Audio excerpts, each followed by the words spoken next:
Los mejores astrólogos que la verdad que yo como astrólogo vengo viendo en los canales, así que es un honor que me des esta posibilidad de entrevista. Hare Krishna, Sergio. Hare Krishna, Diego, mucho gusto. Bueno, el gusto es mío. La verdad que me gustaría, para empezar, que hables un poquito de tu infancia. Yo lo que sé es que, por lo que vos contaste en tus videos, es que tenías asma, pasaste mucho tiempo en tu casa por problemas de salud, y lo que hacías mucho era leer. Sí, es verdad. Todos los muchachos de mi barrio estaban jugando en el verano a carnavales, arrojándose agua, yendo al río, salían a correr, a jugar fútbol, y yo estaba ahí, ¿no? Imposibilitado de jugar porque sufría de ataques de asma. Entonces era un sentimiento frustrante, una sensación de sentirse inútil, y me cuestionaba, ¿no? ¿Por qué tengo que vivir de esta manera? ¿Por qué no mi vecino o tal fulano? ¿Por qué justamente yo? Entonces me empezaba a cuestionar el tema de la justicia, el destino, el azar, el libre albedrío. Y fue así como empecé a profundizar en estas cuestiones filosóficas de la existencia, pensando qué será de mí en el futuro, cómo moriré, cómo se sentirá la muerte, qué habrá después. Y cuando tenía la oportunidad de ir al colegio y preguntarle a algún maestro sobre esas preguntas, pues no me daban respuestas claras y satisfactorias. Así que empezaba a buscar algún libro en mi casa que me respondiera eso. Mi madre no podía porque trabajaba de noche en un hospital de amanecida, entonces llegaba a casa cansada y solo a descansar.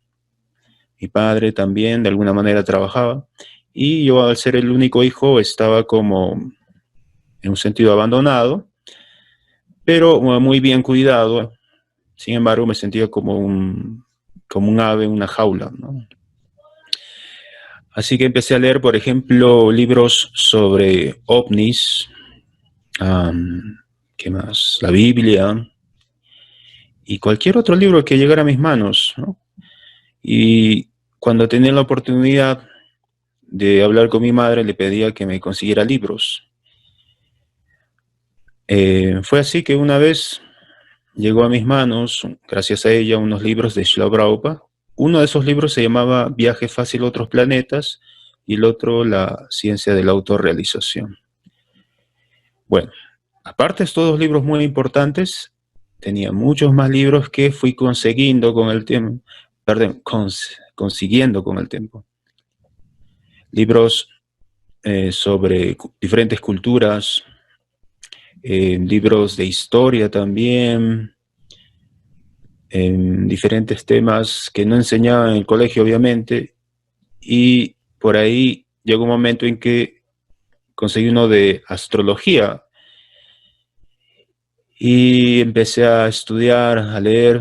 Ese entonces yo tendría 9 años y quería aprender astrología. Ya tenía libros de astronomía, Ujú. pero me interesaba mucho más la astrología por el tema de saber el futuro, mi futuro, qué va a ser de mí, porque tenía un sentimiento de sentirme inútil, ¿no? No era útil, digamos, para como las demás personas. Así que dije, bueno, debo ser útil para algo. Así que dije, bueno, me acerqué a Dios diciendo, ¿en qué te puedo servir? Quiero servirte para algo. O sea, tú aceptas el servicio de cualquier entidad viviente, de cualquier persona. Y yo quisiera servirte porque no sirvo para la sociedad. Por lo menos para ti debo servir para algo. Entonces, con esa actitud fui orando para conocer más sobre el tema de la astrología. Así que pienso que desde un principio tenía esta actitud devocional o religiosa hacia la astrología. Bien, Así empezó. Eso es algo muy interesante que yo encuentro buscando en YouTube y en las redes, porque muchos de los astrólogos que yo conozco son personas muy racionales, saben bien la técnica, quizás astrológica, pero se olvidan de la parte espiritual de la astrología, ¿no? Eso es lo que yo creo que una de las cosas que más rescato de tu trabajo es que vos todo el tiempo lo estás uniendo con Dios, estás uniendo estas energías con algo más trascendental.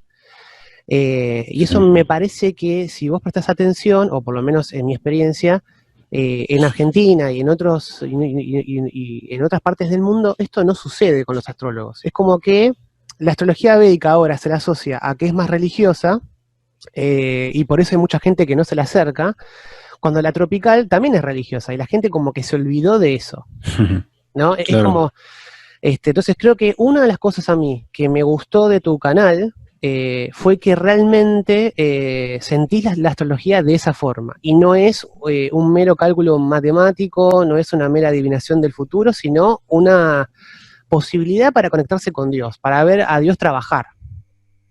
claro. Sin descuidar la parte técnica. Claro, pero vos combinás las dos cosas. Eso creo que es algo valorable en estos días, porque parecería que para el resto de los astrólogos la astrología está desconectada de Dios. Sí, lo que pasa es que hay un tema muy esencial que se llama, lo que estaba mencionando, el servicio. Cuando yo suelo hablar de estos temas, específicamente servir a Dios, servir a Krishna, Sí, yo sé que a algunos no les gusta, ¿no? Y por ahí salen dislikes o comentarios. Pero el punto es que si uno no sirve a Krishna, tiene que servir a alguien. Así de claro. simple. Si uno analiza toda la sociedad en el mundo, tú terminas sirviendo a alguien, a una empresa, a un Claro. gran consorcio, a tu pareja, a tus hijos, al país. O sea, a alguien tienes que servir. Así que Srila Prabhupada llamaba al yoga el arte de servir, Claro. el arte de desear. Entonces, si uno no sirve o no sabe servir, está perdiéndose la oportunidad de su vida. Tienes ahí, por ejemplo, a tus padres, a quien puedes servir, a tus compañeros, amigos, en fin, toda la vida es para aprender a servir. Y Erich Fromm, seguramente tú leíste su libro, El arte Sí, de amar, creo. sí, Bueno, él, por ejemplo, plantea este punto de que amar no es algo así tan sencillo como respirar, es, digamos así, una ciencia y un arte. Y ese mismo principio se explica en las escrituras védicas, que servir a Dios es una ciencia. Porque, por ejemplo, si yo quiero servirte a ti, primero tengo que conocerte. claro. Tengo que saber cuáles son tus gustos, que no te gustan, y todos esos detalles para complacerte, ¿no? Sí, Entonces, si yo quiero servir a una empresa, por ejemplo, estudio, me capacito y luego, bueno, ya soy una persona apta para postular al servicio de una institución. El punto es que si uno no sabe servir, va a estar, como se dice en la jerga popular, pateando latas. Va a sentirse inservible, no se va a sentir realizado como persona. Así que si no quieres servir a Krishna, igual tienes que aprender a servir a alguien. Y eso es la esencia de la vida, servir. sí, Por ahí va el tema, ¿no? eso está muy, muy bueno. Yo he leído a Eric Fromm y lo que más rescato de su libro es que él dice que la gente quiere saber ingeniería, estudia para ser ingeniero. Quiere saber Uh -huh. psicología, estudia para hacer psicología, pero nadie estudia para aprender a amar, ¿sí? Es Claro.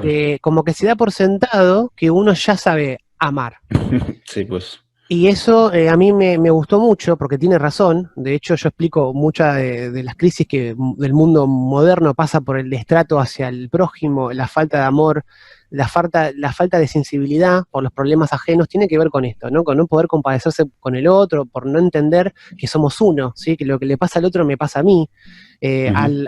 Al arreglar el problema del otro, yo arreglo mi problema. Y yo entendí cuando empecé a leer a Srila Prabhupada que allí la preocupada que él enseña a amar y en ese medio, en ese interín entre aprender a amar a Dios, uno se aprende a amar a sí mismo y al otro. Como que viene todo Sí, junto. claro. Y aquí la astrología es una herramienta que ayuda a entenderse uno mismo, a comprender que tenemos un porcentaje de defectos y otro porcentaje de cualidades. Ahora, uno tiene que trabajar en sus defectos y potenciar o capitalizar en las cualidades. No se trata solo de decir, me acepto como soy, y muchas veces esto es una excusa para volverse perezoso, ¿no? Y Claro. no trabajar en esos defectos.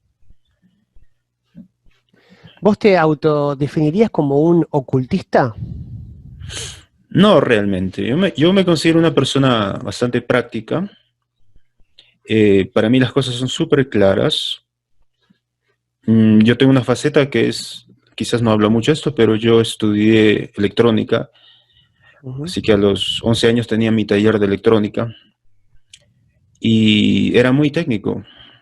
Y para mí todo siempre hasta ahora ha funcionado de esa manera. Todo es energía precisa y exacta para que algo funcione. Por ejemplo, un móvil tiene una cantidad de corriente y una cantidad de voltaje que si tú te pasas de esto, maloras el aparato.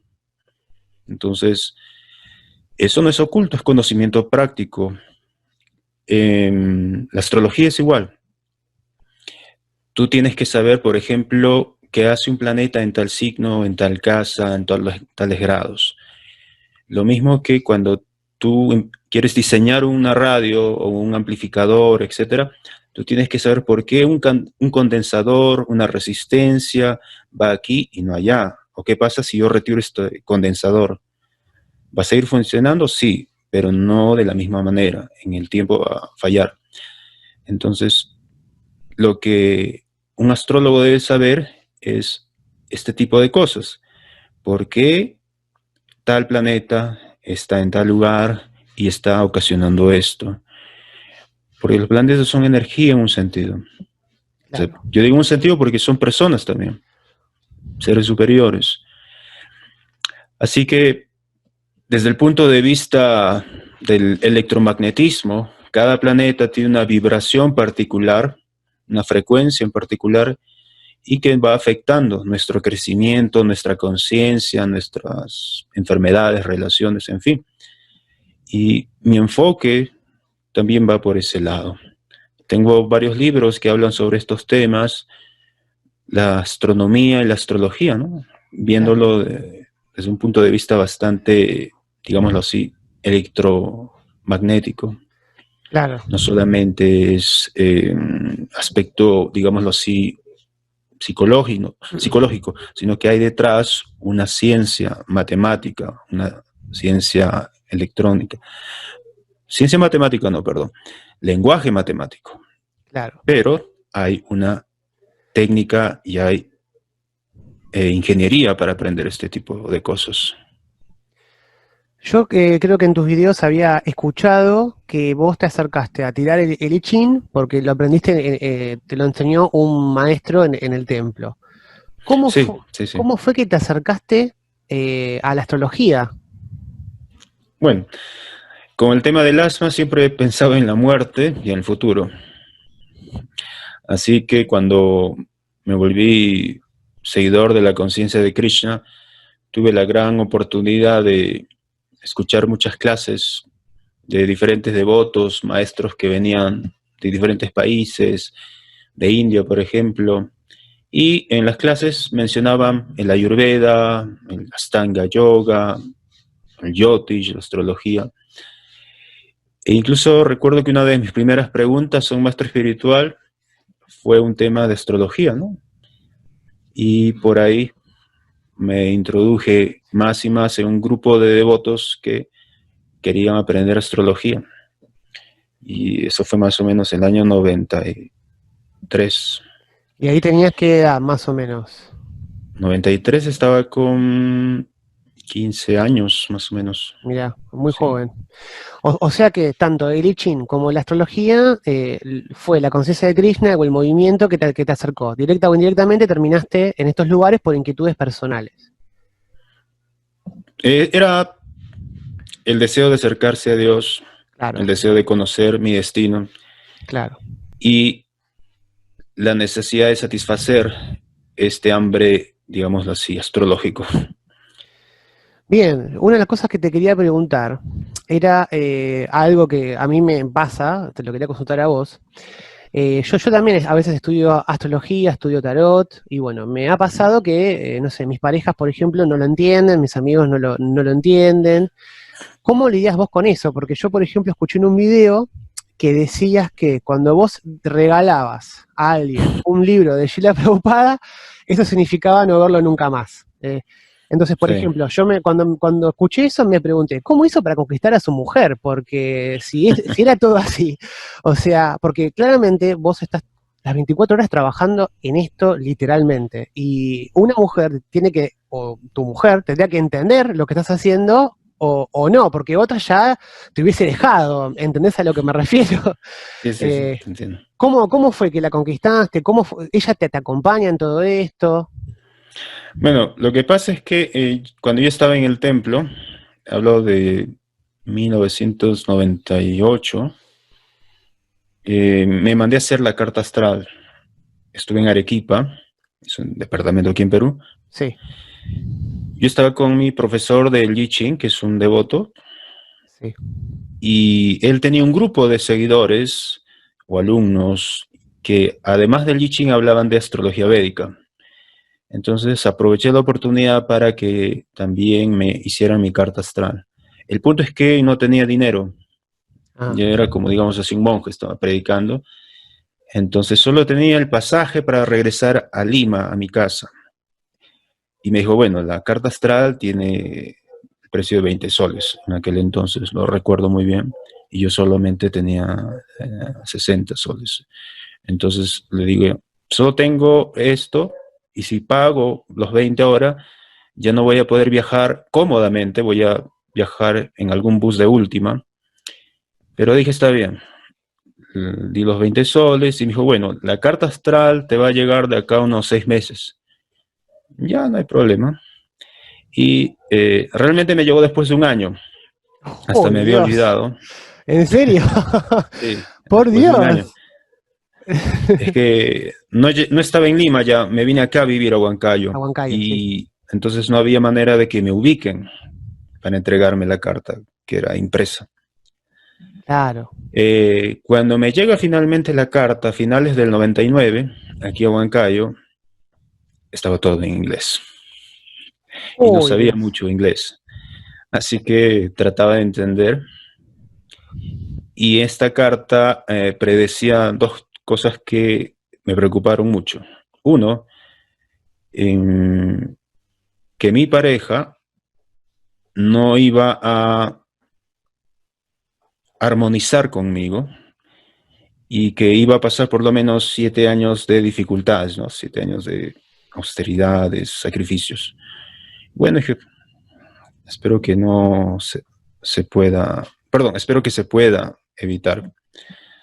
Y no hacía astrología como ahora, obviamente, porque no había internet como hay ahora, Claro. o estos aparatos.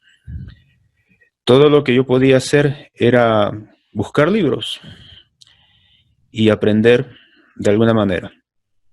Entonces, cuando conocí a la madre de mi hijo, yo enseñaba artes marciales y aprovechaba para leerle las manos a mis alumnos y Palmisque. resolver algunas preguntas con el I Ching. Específicamente enseñaba lucha y kung fu o wushu. Y esto es lo que le gustó a la mamá de mi hijo. Pero ya cuando tuvimos a mi hijo, entonces empezaron los problemas económicos, no había alumnos, Claro. entonces me decía, deja eso y ve a trabajar al supermercado que están necesitando gente. Entonces ahí fue cuando me di cuenta que no le gustaban las cosas que hacía, ¿no? No, es como que no creía en todo lo que tú hacías. Digo, ¿qué hago con alguien que no cree en mí? Y, bueno, yo también tengo la culpa por no conocer bien a la persona y ir todo muy apresuradamente. Claro. Y No es sencillo después. Como tú mismo lo expresas, es un poco complicado que te entiendan. Bueno, yo me terminé separando, pero me fui con mi hijo. De alguna manera ella accedió a cedérmelo para que yo lo criara. Y eso fueron los 7 años de Ketu. Claro. O sea, yo lo crié a él desde 1 año hasta los 8 años. Fueron los 7 años de Ketu en que estuve, pero digamos, aislado, como un vagabundo, viajando de aquí para allá con mi hijo, tratando de sobrevivir, hacía cartas, pero las escribía todo con un bolígrafo Claro. y se las daba a las personas. No tenía cómo imprimir, no tenía los medios de ahora, ¿no? Así fue como empecé. Ahora, el tema de los libros que yo mencioné en un video fue un patrón que observé. Cada vez que alguien me interesaba, yo le regalaba un libro de Prabhupada y yo no sé cómo reaccionaría después la persona, pero se alejaban de mí, nunca más aparecían. Entonces ya dejé de dar libros. Claro. La mamá de mi hijo se acercó a mí por el tema de las artes marciales, la lectura de manos, ¿no? Claro. Por esas cosas. Claro, por el palmistri, ¿no? Se dice así. Sí, Mirá vos, claro, yo te preguntaba porque es muy difícil que a veces la gente entienda esto y veo que, bueno, que a vos te pasó igual en este sentido. Y viste como dicen, yo escuché a mucha gente decir que los libros de Srila Prabhupada son feos para la mente, pero lindos para el alma, y es como que la gente los suele rechazar por eso, ¿no? Como que la mente no le gusta a veces los libros y los descarta, y también descarta todo lo que viene con eso. Eh, sí, quizás viene por ahí. puede ser. Bien, contame, ¿cómo fue que iniciaste porque las artes marciales es una parte importante de tu vida, ¿cómo fue que te iniciaste en el Kung Fu, en todo lo que me contaste? Bueno, era el año 82, yo tendría 4 años, y mis padres se compraron el primer televisor en blanco y negro, y la primera película recuerdo que fue una de Bruce Lee, Ujú. y lo vimos todos con mis primos porque vivíamos en casa de ellos. Prácticamente todo el barrio, todos los niños vimos esta película. No recuerdo cuál de Bruce Lee, pero fue la primera. Era un televisor pequeño en blanco y negro. Entonces dije, yo quiero ser así. Y todos los muchachos del barrio practicábamos según nosotros. Y recuerdo que en esa época apareció un álbum también de karate o algo así. Y ya cuando empeoró el tema del asma, uno de los doctores le aconsejó a mis padres que yo debería practicar algún tipo de deporte. Y entonces me dijeron, bueno, ¿qué quieres? Yo dije, matricúlenme en algún lugar para aprender Kung Fu. Claro. Así que yo tendría 10 años más o menos cuando empecé a practicar. Y mi profesor de Kung Fu también sabía del I Ching y algo de la lectura de manos. Bueno, me gustó muchísimo. El asma obviamente no me dejaba practicar muy bien, pero igual me esforzaba. Y así gradualmente el Kung Fu o las artes marciales, como la lucha o el boxeo, se volvieron una forma de purificarme Claro. y poder meditar de manera activa. Entonces, la meditación para mí siempre ha sido algo activo, no ha sido, digamos, sentarse como lo que ahora se ve, ¿no? Claro. Sentarse, respirar, no. Para mí es algo activo, que incluso si estás peleando o estás trabajando, tu mente está enfocada en un objetivo en particular. O sea que usaste las artes marciales para entrenar tu mente, mejor dicho. Sí, ¿Viste? Eso que es el uso verdadero de las artes marciales. Uno de los usos es eso, la posibilidad de entrenar la mente, que no es poca cosa, ¿no? claro, por ejemplo, si el profesor te dice, bueno, vayan a correr, quizás tu mente dice, no, ya no corras, ¿por qué te matriculaste? Esto no es lo que tú esperabas, abandónalo, déjalo. ¿Y por qué? Porque te duelen los músculos, te duele el pecho, no puedes respirar bien. Entonces ahí es cuando dices, no, me han Claro, dicho que, me dijeron que haga esto y lo voy a hacer. Me propuse esta meta y la voy a cumplir. claro. Y aprendes a disciplinar tu mente. Y eso más adelante te sirve para lograr objetivos. Que sí, claramente, por lo que vos me estás contando, eso te ha servido muchísimo porque creo que hasta ahora todo lo que te propusiste lo has logrado. Sí, es verdad. Una de las cosas también que te quería preguntar que vi en tus videos fue el tema de los pan machos. La verdad que cuando los vi dije, qué rico eso, me gustaría comerme un pan macho. Me encantó esa propuesta del pan macho. ¿Cómo fue que se te ocurrió ese mini emprendimiento que tuviste? Cuando uno vive en el templo con los devotos de Krishna, me parece que sí o sí vas a pasar por la cocina y vas a aprender a preparar algo. Ujú, A mí me tocó hacer muchas cosas y una de esas fue ayudar a un devoto que era panadero. claro. Y bueno, ayudándolo aprendí a hacer pizzas, galletas, todo tipo de masas, digamos así. Y cuando ya estaba con mi hijo, dije, bueno, las artes marciales solamente funcionan una temporada del año, en cambio el pan, todo el mundo come el pan todo el año. Así que bueno, voy a hacer un tipo de pan y voy a salir a vender porque esto es mucho más práctico y más rentable. Y no tenía nombre el pan, así que a una persona le di el pan, lo probó, era una muchacha y me dijo, wow, este pan sí es bien macho, no como los otros que se deshacen en la boca. Entonces dije, ese nombre está muy bueno, pan macho. Y así fue como empecé con ese negocio, que incluso cuando iba a la universidad, iba con mi caja y repartía a ciertos profesores el pan. Y bueno, así funcionó. Y cuando ya empezó a despegar el tema de la astrología, ya tuve que dejar al pan macho a un costado. Bien, sí, la verdad que yo lo veía en la foto todo y dije, esto, si es así, es riquísimo. Yo me lo comía con los Sí, ojos, la verdad. sí, es muy rico.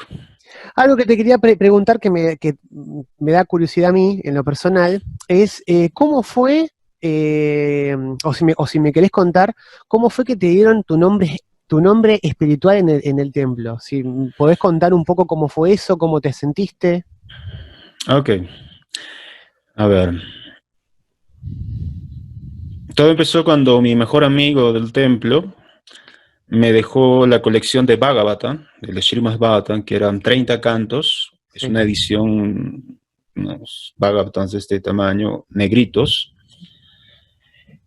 y yo no sabía inglés. Y él se iba a ir a India y no tenía dónde dejar su colección. Y me dijo, si logras venderlo, perfecto. Y yo dije, no, jamás lo voy a vender, no lo quiero para mí. Entonces, recuerdo que en una ocasión, cuando yo estaba aquí en Huancayo y me sentía muy solo, cogí uno de estos tomos, abrí el Bhagavatam y la primera palabra que decía Srila Prabhupada en el significado era Devarshi Narada habló. Entonces, cuando leí este nombre, sentí una conexión inmediata. Mm. Y ahora, años más tarde, se me refiere a este año, siguiendo un curso con Visti Larsen, no sé si lo conoces. ¿No lo conozco? Bueno, Visti Larsen es uno de los alumnos más populares o destacados de Sanjay Raf. ¿A él lo conoces? Sí, lo conozco. He ido a nombrar, da conferencias, charlas. Sí. Entonces, Sanjay Raf es el maestro de Narasimha Rao, Ah, que es el creador del software del Jagannath. sí, sí, sí, ya sé. Tiene un libro y todo, Ok, sí, sí. sí, sí. Bueno, entonces, en un curso, Visti Larsen estaba explicando que la astrología védica es impartida por diferentes sabios. De acuerdo a los grados de tu ascendente, a la nakshatra, cada uno recibe este conocimiento astrológico por un sabio. Y el mío es de Varshi Narada, el sabio. Entonces eso de alguna manera confirmó esta conexión que yo sentía con este sabio de Varshi Narada, que es el hijo del señor Brahma, y es el maestro de la cadena de sucesión discipular a donde está vinculado Srila Prabhupada. Y fue de esa manera que tuve la preiniciación con un devoto que, bueno, ya dejó el cuerpo, y me dijo, bueno, ¿cuál es el nombre que tú has elegido? Y yo le dije, bueno, quiero ser de Varshi Narada Das, o el sirviente de Varshi Narada. Y de esa manera fue que el nombre lo usé, porque, bueno, si pongo Sergio Jiménez, Claro. por ahí como que no beneficia mucho a la gente, pero si leen de Varshi Narada, empiezan a preguntar, y entonces Claro. empieza una charla y puedo introducir el tema de la conciencia de Krishna. Claro, entiendo. Pero yo tenía entendido que el nombre te lo daba el maestro espiritual, que uno no lo Exacto. podía elegir. En tu caso Sí, fue mitad y mitad. claro, mitad, mitad. Ahora, dentro del movimiento de conciencia de Krishna, uno puede elegir su nombre, porque es en un sentido más práctico, porque yo recuerdo que había una persona en Chile, me parece, que le dieron un nombre que socialmente, digámoslo así, suena extraño. Por ejemplo, los que se llamaban Narayan, Claro, los niños en el colegio, en la escuela, los paraban fastidiando, les decían araña Narayan, claro. cosas así. Y para evitar eso, entonces dice, bueno, mejor que cada persona escoja su nombre. Y si el maestro espiritual lo aprueba, perfecto. Bien, ahí entendí, perfecto. ¿Cómo fue? Porque también tengo entendido que el maestro espiritual es el que te da la primera yapamala, ¿no? Para rezar, ¿puede ser? Sí. ¿Cómo fue ese momento? ¿Te lo dieron a vos? ¿Me puedes contar cómo es esa ceremonia? Bueno, esa tradición funciona si uno vive cerca del maestro espiritual, en este caso sería en India. Sin embargo, cuando yo conocí el movimiento, me mandaron a Cusco por el tema del asma también, porque allá era posible sanar. Y en Cusco había muy pocos devotos, ningún maestro espiritual o guru había ido allá por muchos años. Así que el presidente del templo fue quien me dejó estos Srimad Bhagavatams. Él fue quien me dio mi yapa. Bien, Entonces ese era el proceso autorizado, ¿no? Tú tienes una autoridad que es el presidente del templo y él es el representante de tu maestro espiritual. Entonces, él como representante del maestro espiritual fue quien me dio mi yapa. claro, ahí entendí. Y también escuché por ahí que uno cuando va a un templo puede, como que el proceso espiritual uno elige para ese proceso a un maestro y Sí. después, según pasa el tiempo o el maestro, te elige a vos. ¿Puede ser que sea Ujú. algo así? ¿Me puedes contar un poco más de eso? Ok, hay cuestiones que uno tiene que entender de acuerdo al tiempo, lugar y circunstancia. Muchas veces no puedes elegir porque solamente vienen dos maestros al lugar donde vives. Claro, Y si hay algún maestro que te gusta, tú tendrías que irte a Tailandia, a Sri Lanka, algún lugar remoto en Oriente, porque esa es su zona donde el maestro espiritual predica. Pero en aquel entonces, sin internet, nuestro único medio era cartas, revistas que llegaban a nosotros. Y esa fue la manera en que yo conocí a mi maestro espiritual. Que a propósito, como ya mencioné en un video, aún no he sido iniciado por él.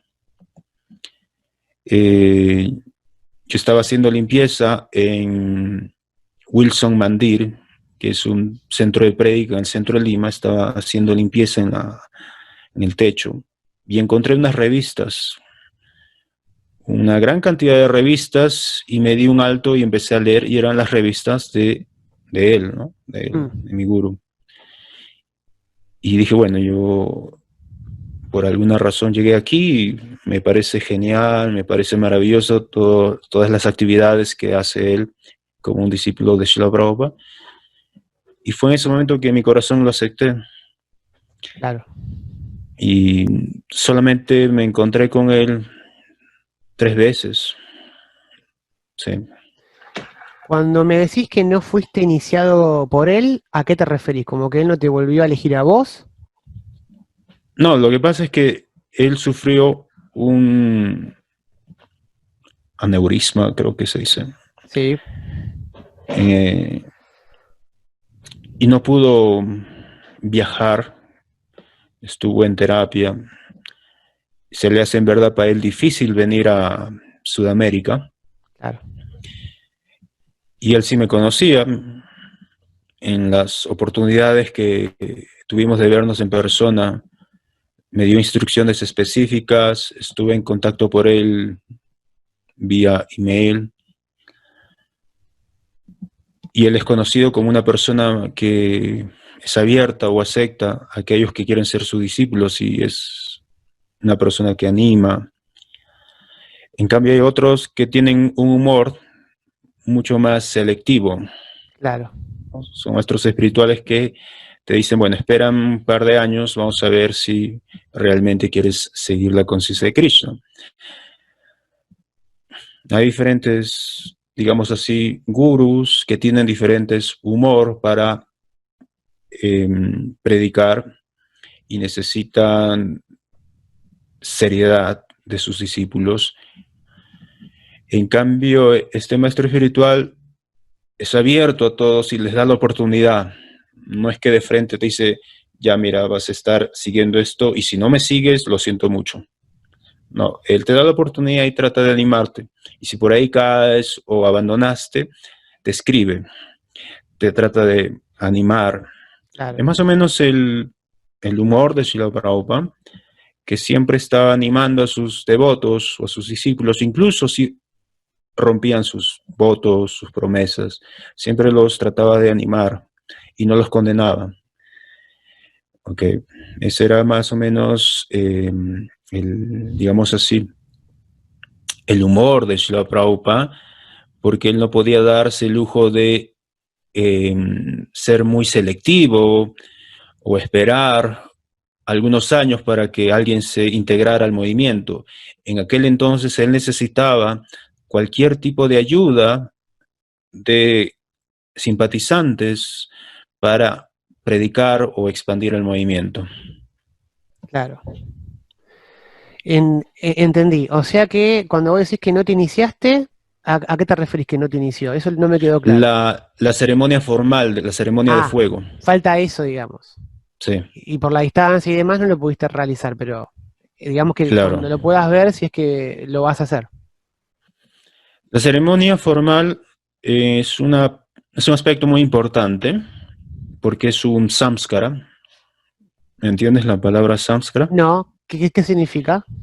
Samskara es una ceremonia, pero que tiene la propiedad de influir en la mente para que tú recuerdes ese proceso como un aspecto muy importante en tu vida. Por ejemplo, el matrimonio es un samskara en la cultura védica y dura por lo menos una semana. Claro, Y tú recuerdas tu matrimonio como uno de los eventos más importantes y bonitos de tu vida. De tal manera que cuando tienes problemas en el matrimonio, entonces tú lo piensas muchísimo antes de decir, no, me voy a separar, voy a terminar con esto. No, porque en tu mente queda grabado el recuerdo de que fueron los 7 días más maravillosos de tu vida con tu maestro espiritual, las deidades, los devotos, tu pareja, en fin. Entonces, por cosas a veces minúsculas, no vas a romper una ceremonia, un proceso espiritual tan sencillamente. Lo mismo sucede con la iniciación. Es una ceremonia de fuego delante de las deidades en el templo. Vienen no solamente el maestro espiritual, vienen muchos maestros a veces.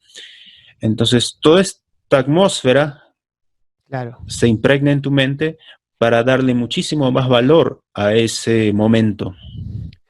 Claro, es como que estás haciendo hincapié en la influencia psicológica que tienen estas dichas ceremonias.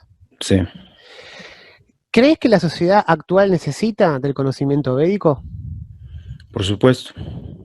Sí, Lo que ahora sucede es que hay mucho impersonalismo y mucha filosofía del falso relativismo, donde todo el mundo dice que ahora lo malo es relativo y lo bueno también. Lo que es bueno para ti no necesariamente va a ser bueno para todos, donde hay un concepto relativo del mal y del bien y se han descartado los valores absolutos. Y cuando no hay valores absolutos, existe la falsa impresión de que todo es subjetivo o relativo. Y con ese tipo de filosofía es que se permite cualquier tipo de barbarie y se puede perdonar incluso, por ejemplo, la pedofilia, el terrorismo, la corrupción. claro.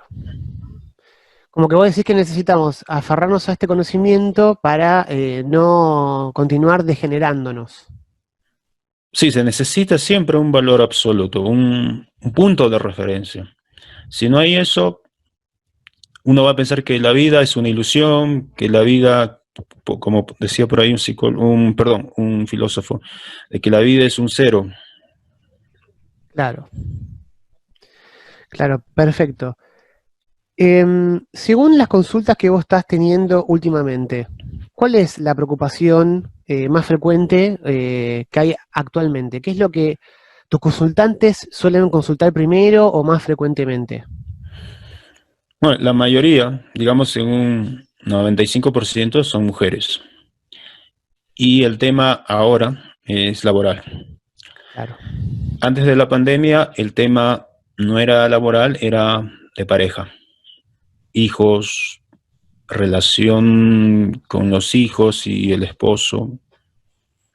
Y otro porcentaje, vivienda, um, alguna compra o viaje importante. claro. O sea que ahora es por el tema de la crisis provocada por la pandemia actualmente y antes era por los temas de antes. Era trabajo, salud, dinero, amor, los clásicos, digamos. Sí. Yo recuerdo que el año pasado muchas personas tenían proyectos para hacer este año. Claro, Querían abrir, por ejemplo, un spa, un restaurante, incluso yo mismo quería reimpulsar el tema de los panes. Y cuando hacía la carta Prashna para las otras personas y para mí, no salía.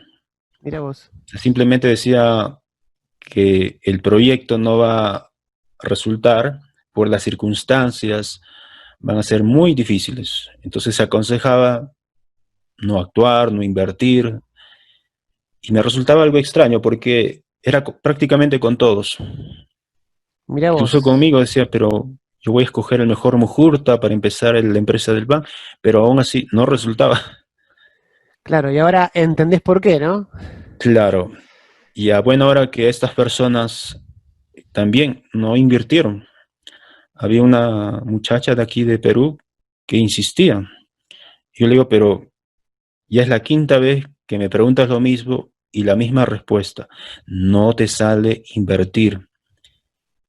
Y hace 2 meses me escribió, me diciendo, tiene razón, hubiera metido la pata invirtiendo tanta plata Claro. en alquilar una gran oficina y comprar todo esto, porque ahorita todo está cerrado. Claro, hubiera perdido toda la inversión. Mirá qué Exacto. interesante, ¿eh? Ahí podemos corroborar la eficacia de la astrología, ¿no? Sí.